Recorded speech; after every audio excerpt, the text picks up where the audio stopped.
कि सुन पगला मन करना अब डोलिया ससुरा में रुकी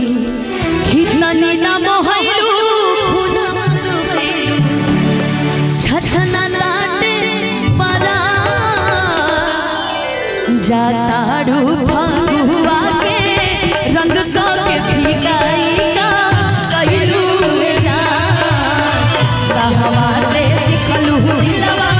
तूने के तरीका कहलू जा सुन पगला मन करना अब डोलिया ससुरा में रुकी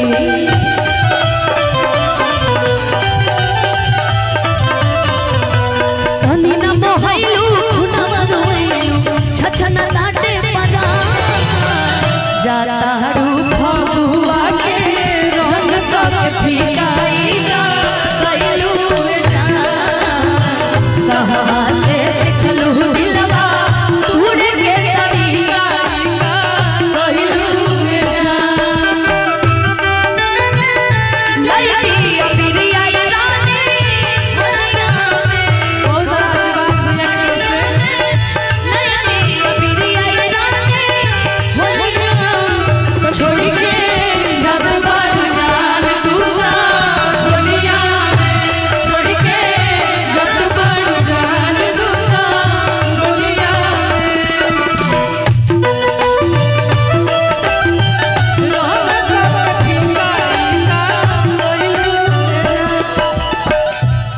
आज तू भले बिछड़ा तारू काल्हे ले रहलू कोरा में कैसे दूसरा के सिनुरा सजल तोहरा सिंहोरा में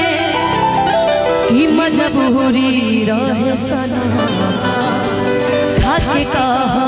तानी कसा कि दिलवा दुखैलू के भुलैलू मजबूरी रहे सना कि खाके कह तानी कसा कि दिलवा दुखैलू प्यार के भुलैलू दिलवा दुखैलू प्यार के भुलैलू टूटल सब गरमान जातारू फगुआ के रंग का के फीकाई का कहलू कहवा से सिखलू दिलवा तूने के तरीका कहलू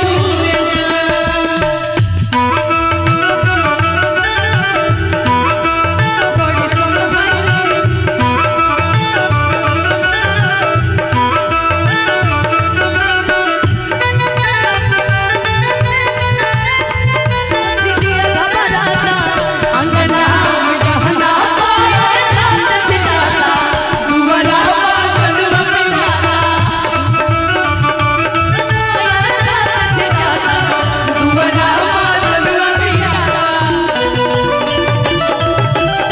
सुन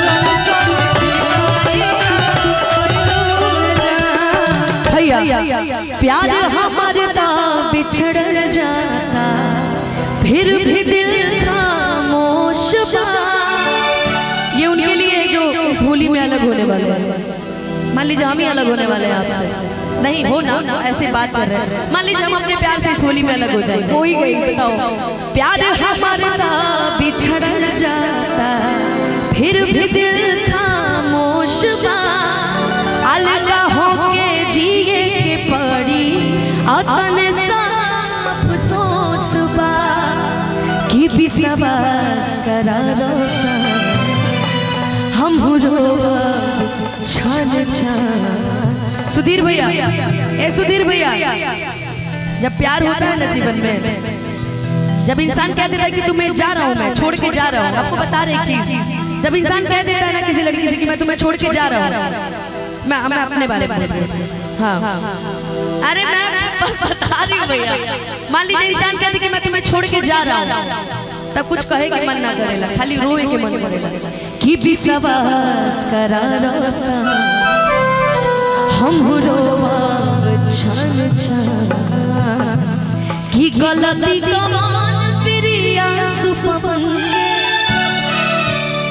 होलिया भइल बिना जाता रू फगुआ के रंग का बिकाई का कहलू जा कहवा से सिखलू दिलवा ढूंढ के तरीकाई का कहलू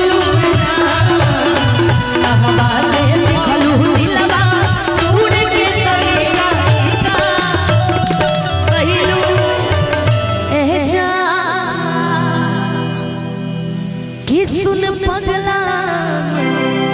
करना दुखी अब डोलिया ससुरा में रुकी कि जनी न मोहलू खुना रोवैलू कि छछन ताटे परा कि जाता रू फगुआ के रंग का के फिकाई का कहलू जा। हमारे तरफ से मेरी तरफ से